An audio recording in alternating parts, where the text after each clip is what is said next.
নমস্কার বন্ধুরা, সন্তু মানসী রান্নাঘরে সবাইকে স্বাগত। আমি একটা তোমাদেরকে রেসিপি বানিয়ে তোমাদেরকে দেখাবো।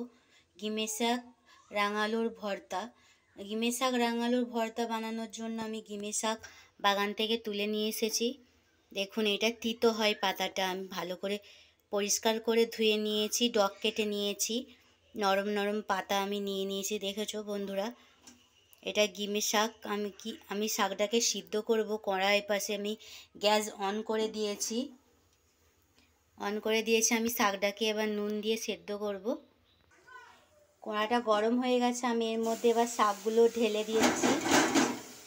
দিয়ে আমি এর মধ্যে এবার নুন দিয়ে দেব অল্প পরিমাণ মতন, শাকটা সেদ্ধ হওয়ার জন্য। এটা একটু নেড়ে চাপা দিয়ে দেব। নুনেতেই সেদ্ধ হয়ে যাবে। দেখুন বন্ধুরা, এই যে আমার গিমের শাক প্রায় সেদ্ধ হয়ে এসেছে। আমি জল বেরিয়ে গেছে, নুন দিয়েছিলাম।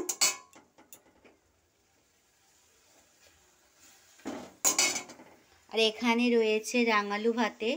রাঙালু ভাতের সঙ্গে এই গিমে শাকটাকে ভর্তা বানাবো, একসাথে মাখাবো।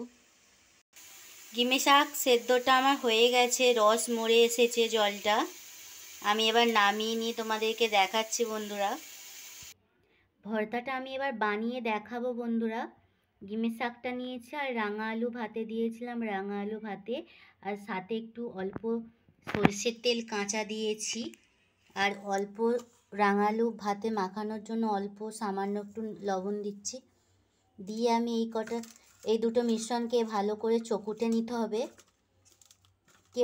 আমি এটা লঙ্কা ভাজা আর কিছু দিচ্ছি না, আমি বাচ্চাকে খাওয়াবো বলে। এটা তেতো হয় তো, লঙ্কা ভাজা দেবো না আমি। কেউ বন্ধুরা চাইলে লঙ্কা ভাজা দিয়ে খেতে পারো। এটার টেস্টটা খুব সুন্দর হয় লঙ্কা ভাজা দিয়ে খেলে। বাচ্চাকে দেবো বলে সে তো ঝাল খেতে পারবে না, সেই জন্যই আমি লঙ্কা ভাজা দিচ্ছি না। আমার গিমে শাক আর রাঙা আলুর ভর্তা রেডি হয়ে গেছে। এইভাবে মাখিয়ে গরম ভাতের সাথে খেলে খুব মজা লাগে, প্রচুর পরিমাপে মজা লাগে খেতে। এটা একটু তেতো আর মিষ্টি মিষ্টি হয়, রাঙা আলু দিয়েছি তো মিষ্টি হয়।